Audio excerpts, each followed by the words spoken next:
ഈ ആഴ്ച വളരെ പ്രധാനപ്പെട്ടതായ ഒരു കാര്യം ഉണ്ട്. അത് വിഷുവാണ്.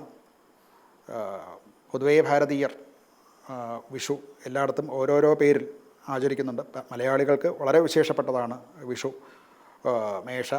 സൂര്യൻ്റെ മേടത്തിലേക്കുള്ള സംക്രമം വരുന്നത്. അതിനുശേഷം വരുന്ന 10 ദിവസവും വളരെ പ്രധാനപ്പെട്ടതാണ്. അതിൻ്റെ 10-ാം ദിവസം വരുമ്പോൾ അത് 10-ാം ഉദയം എന്ന് പറയുന്നു. ഈ ഒരു കാലം സൂര്യന് ഏറ്റവും വിഷു മുതൽക്ക് 10 ദിവസം വളരെ പ്രധാനപ്പെട്ടതാണ്. സൂര്യൻ്റെ ശക്തി ഏറ്റവും അധികം വർദ്ധിക്കുന്ന കാലവുമാണ്. ഇങ്ങനെയുള്ള വിഷു പ്രധാനമായിട്ട് വിഷു മുതൽക്ക് ഒരു വർഷാചരണം നടത്തുന്ന ഒരു പതിവും വളരെ പുരാതനമായിട്ട് തന്നെ നമ്മളിലുണ്ട്. ഈ വിഷുവിൻ്റെ അന്ന് എന്ത് കണി കാണുന്നോ അതിനനുസരിച്ച് വിഷുഫലം പറയുന്ന ഒരു പതിവുമുണ്ട്. അതുകൊണ്ട് തന്നെ മലയാളികൾ പ്രത്യേകിച്ച് വിഷു കണി ദർശനം നടത്തുക, ഏറ്റവും ഉത്കർഷമായിട്ടുള്ള വസ്തുക്കളെ വെച്ചുകൊണ്ട് സ്വർണം, അതുപോലെ കണിക്കൊന്ന മുതലായിട്ടുള്ള മറ്റ്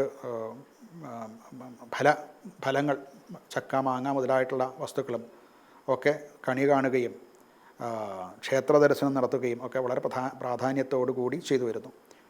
ആ ഒരു ദർശനം കൊണ്ടും ക്ഷേത്ര ദർശനാദികളെ കൊണ്ടും ഈ ഒരു വർഷം മുഴുവനും സൽഫലങ്ങൾ ഉണ്ടാകട്ടെ എന്നുള്ള പ്രാർത്ഥനയാണ് വിഷു ദിനത്തിൽ പ്രത്യേകമായിട്ടുള്ളത്. വിഷു കണി കഴിഞ്ഞാൽ വിഷു കൈനീട്ടം കൊടുക്കുക, ഇത് വളരെ പ്രധാനപ്പെട്ടതാണ്.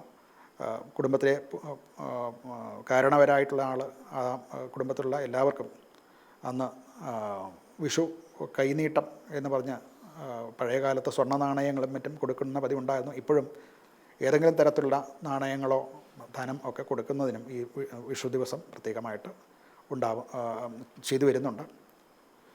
എല്ലാ മലയാളികൾക്കും ഒരു നല്ല വിഷുഫലം ഞാൻ നേരുകയാണ്. ശ്രീ മഹാഗണപതി എല്ലാവരെയും അനുഗ്രഹിക്കട്ടെ.